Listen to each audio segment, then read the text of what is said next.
Puasa adalah Anda berhak melakukan sesuatu tapi Anda tidak melakukannya pada batas waktu tertentu. Anda berhak makan tapi Anda bersepakat sama Allah untuk tidak makan dari pagi sampai sore. Atau puasa adalah kesadaran untuk memahami segmen. Ini bisa terjadi di perusahaan. Fokus produk saya adalah X, segmen saya A. Itu puasa. Jadi sesungguhnya puasa itu pekerjaan sehari-hari. Setiap hari di segala macam pekerjaan itu kita memerlukan puasa. Bersuami istri harus berpuasa. Setiap laki-laki ingin menyetubuhi semua wanita maunya, tapi dia berpuasa, dia fokus hanya kepada istri. Ada division of labor dalam pemerintahan, bahwa kalau depak itu harus berpuasa, tidak mengerjakan selain di koridor depak. Demikian juga departemen yang lain. Dan segala sesuatu. Baju kita pakai dengan metode puasa, karena kalau kita mau pakai semua baju kita jadi orang gila. Apa saja puasa, apa saja kalau tidak pakai metode puasa dia bunuh diri. Kalau dalam sepak bola Anda melanggar puasa berarti offset, outball, kartu kuning, kartu merah. Jadi puasa itu sebenarnya pekerjaan yang sama sekali tidak khusus, pekerjaan sehari-hari, dan dia adalah hakikat hidup utama manusia. Barang siapa faham puasa, dia akan jaya dan selamat. Ini kita tidak sedang akan berdebat, kita mencoba mempetakan saja. Jadi kalau ada orang bilang, wah saya minta tolong dikasih hari yang baik untuk pindah rumah, terus ada kiai atau tokoh masyarakat yang anu aja disamakan dengan hari hijrahnya Rasul, atau anu aja pas Senin Legi dan lain sebagainya. Selama saya ditanya orang hari apa yang baik untuk pindah rumah, untuk akad nikah, untuk segala macam, saya bilang saya tidak berani menuduh ada harinya Allah yang tidak baik. Kalau saya menyebut ada satu hari yang baik, itu sebenarnya saya sedang menuduh ada hari yang tidak baik. Dan saya tidak pernah berani menuduh ada bagian dari waktu yang diberikan oleh Allah ini yang tidak baik. Jadi kalau saya menyebut bulan suci Ramadan, saya tidak berani menyebut bahwa yang tidak Ramadan tidak suci. Ya daripada kita berdebat mengenai Rajab tidak suci, Maulud tidak suci. Emang ada bulan Maulud yang tidak suci, bulan Jumadil Awal tidak suci, hanya Ramadan yang suci. Daripada kita berdebat, mending kita cari pemanaan yang lebih substansial bahwa suci tidak suci itu bukan waktu dan ruangnya. Suci dan tidak suci itu urusan pelakunya, manusianya. Begitu manusia meramadankan dirinya, maka dia memasuki kesucian. Jadi 1 tahun itu ada 1 bulan Ramadan. Sudah pasti itu masalah pendidikan. Itu seperti tentara, jam sekian sampai jam sekian harus apel, jam sekian sampai jam sekian boleh olahraga, jam sekian sampai sekian boleh tidur. Dan itu sudah pasti masalah pelatihan. Artinya kalau Ramadan itu adalah bulan pelatihan, maka sesungguhnya puasa yang sejati itu harus diaplikasikan di dalam kehidupan terus menerus kapan saja tanpa menunggu bulan Ramadan. Sebab kalau kita nggak diingetin, ya memang kita memang sudah terbukti kita ini aktsaruhum la ya'qilun, aktsaruhum la yatafakkarun, aktsaruhum la yafqahun. Kebanyakan manusia menurut Allah memang malas berpikir, kebanyakan manusia malas merenung, malas untuk menganalisis segala sesuatu termasuk mentafakuri dirinya sendiri. Sehingga kalau nggak diingetin itu kayak kentongan lah. Dong dong dong dong dong dong bangun, dong dong dong dong dong makan. Jadi memang Allah memang menciptakan makhluk yang memang harus dijewer terus menerus seperti ini. Wong dijewer saja masih tidak puasa, apalagi nggak dijewer kan begitu. Jadi sekali lagi Ramadan itu sebenarnya harus kita pahami sebagai jam-jam pelatihan, jam-jam training, jam-jam pendidikan. Nah, praktek puasa yang sebenarnya adalah seluruh kehidupan ini di segala bidang, termasuk di dalam bulan Ramadan. Oleh karena itu indah sekali kalau sejak kecil anak-anak tidak hanya dibiasakan untuk berpuasa dalam arti tidak makan minum ketika siang hari, dicicil sedikit demi sedikit demi sedikit, sehingga anak-anak itu memahami bahwa puasa itu adalah prinsip hidup sehari-hari di masa lalu atau di masa kini.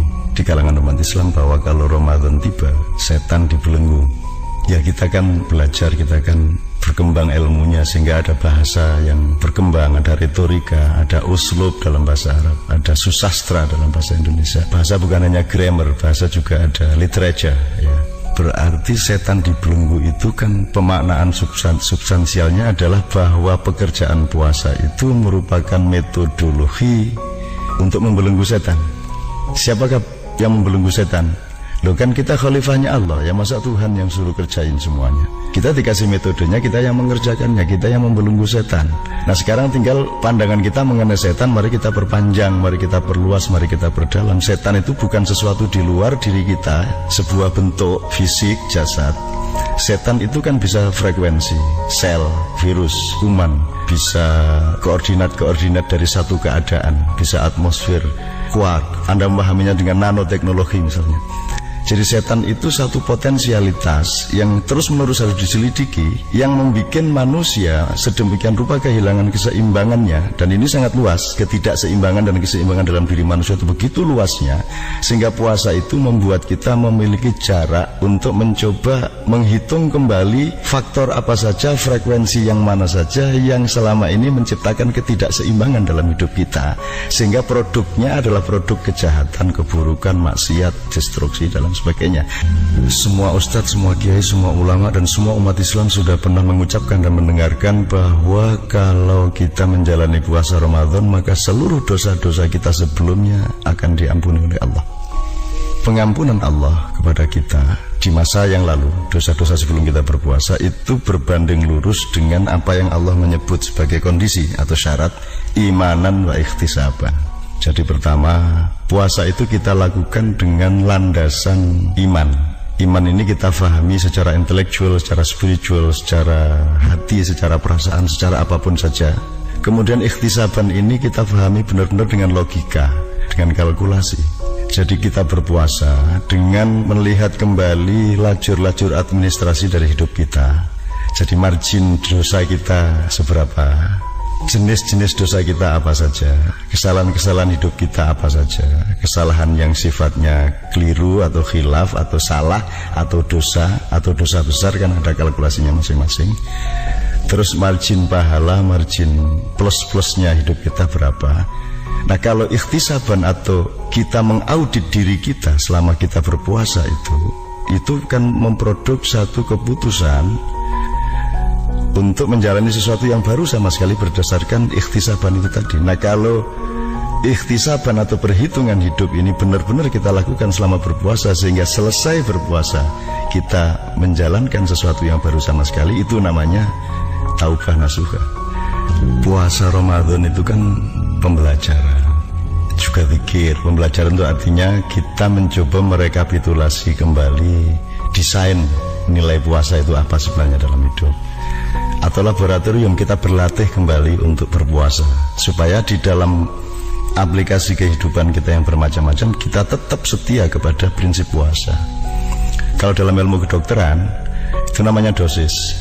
Orang menentukan dosis itu berdasarkan batas kesehatan. Overdosis menjadi tidak sehat, underdosis menjadi tidak sehat. Dan untuk menentukan batas dosis itu namanya puasa. Rasulullah itu hanya makan ketika lapar dan berhenti makan sebelum kenyang. Jangan dipikir itu ilmu tentang makan, itu juga ilmu tentang puasa. Jangan dipikir ilmu tentang cahaya itu hanya ilmu tentang cahaya. Ilmu tentang cahaya adalah ilmu tentang kegelapan. Ilmu tentang kegelapan adalah ilmu tentang cahaya, karena Anda tidak mungkin memahami cahaya tanpa memahami kegelapan, dan sebaliknya tidak mungkin Anda memahami kegelapan tanpa memahami cahaya. Maka Rasulullah hanya makan ketika lapar. Itu dia mempuasakan ilmunya mengenai kesehatan, sehingga dia menahan diri untuk tidak makan kalau tidak benar-benar pada detik yang pas ketika dia membutuhkan makan secara medis. Dan begitu frekuensi atau jumlah makanan mulai punya potensi tidak terlalu positif terhadap badan, maka Rasulullah mempuasainya lagi dengan berhenti sebelum kenyang. Itu ilmu puasa, bukan hanya ilmu makan. Selama ini kebudayaan kita dan pemikiran kita mengenai puasa memang baru di situ letaknya, bahwa berbuka puasa itu kan, wah situ kayak hari rayanya puasa kan gitu kan. Sebenarnya kalau kita mau agak lebih ngeyel sedikit dan ingin meningkatkan ilmu, kita bisa melihat berbuka puasa itu sebagai sebuah pengabdian dan toleransi. Sebab kalau Anda memang sudah terbiasa berpuasa dalam kehidupan, lah kalau cuma maghrib saja kan kita mampu lah. Mau isya bukanya kita juga mampu. Saya waktu kecil saya berbuka jam 10 malam. Tetapi saya mau takjil waktu dung maghrib untuk membatalkan puasa saya, karena saya mencintai Allah, karena saya mencintai ibu saya. Jadi sebenarnya kalau kita mau mencari nilai-nilai yang di lain segi dari tradisi kita sehari-hari, sesungguhnya hidup kita akan memiliki dialektika untuk semakin matang. Kita lomba maraton.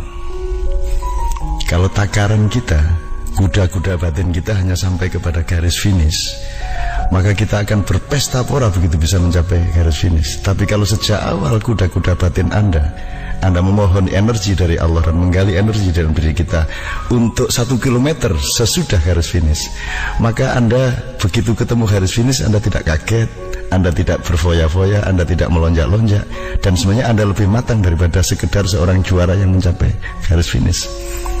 Itu bisa kita simulasikan atau kita animasikan di dalam konteks bahwa puasa itu tidak hanya urusan mulut, puasa itu juga urusan telinga, mata.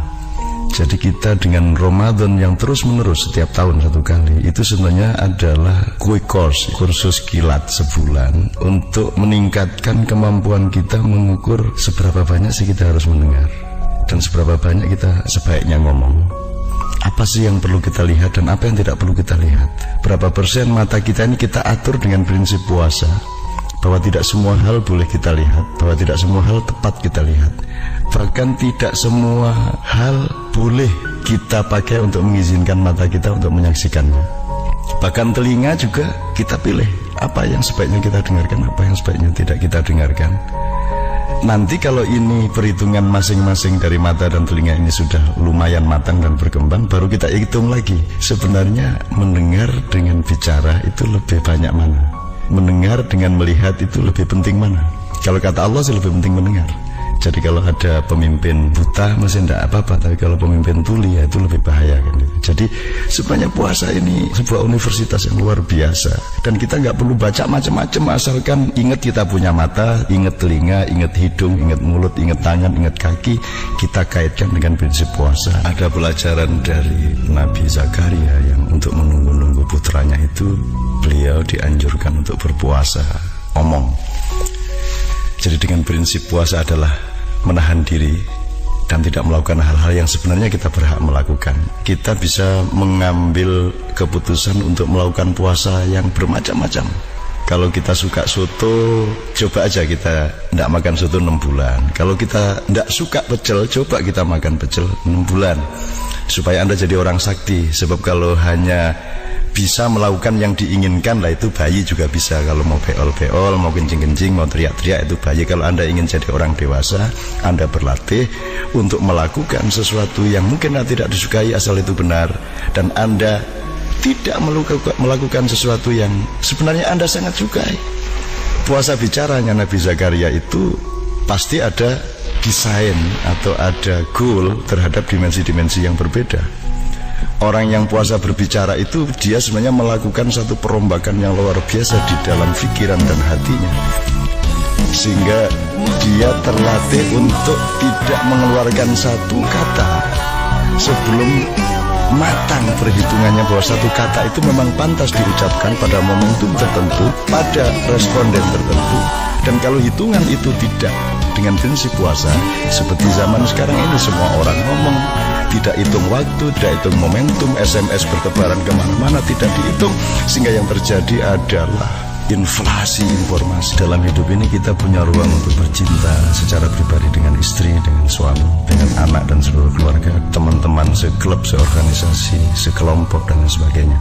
Semua kejadian dalam hidup adalah ruang-ruang percintaan, sampai cinta sebangsa dan sebagainya. Nah, puasa adalah satu peluang yang luar biasa di mana seorang individu memiliki peluang untuk bercinta dengan Allah Subhanahu wa taala. Anda tinggal mencari cara-cara pandang untuk menemukan dan menghayati betapa dahsyat dan beruntungnya kita mendapatkan peluang untuk bercinta secara pribadi dengan Allah Subhanahu wa taala. Kenapa bercinta secara pribadi? Allah mengatakan puasa itu milikku dan aku yang akan menyediakan balasan-balasan untuk orang yang bercinta denganku. Karena memang tidak mungkin puasa itu tidak private, karena tidak seorang pun tahu kita berpuasa atau tidak. Kita bisa curi-curi minum di mana-mana. Kita juga tidak bisa mengawasi bapak kita, istri kita, anak kita, saudara kita, siapapun. Kita juga bisa berbuka puasa bersama dengan orang-orang yang kita tidak bisa cek mereka berpuasa atau tidak. Oleh karena itu, ini benar-benar sebuah ruang di mana kita berhadapan langsung secara pribadi dengan Allah Subhanahu wa Ta'ala. Dan tinggal Anda punya ilmu nggak untuk memanfaatkan itu semua.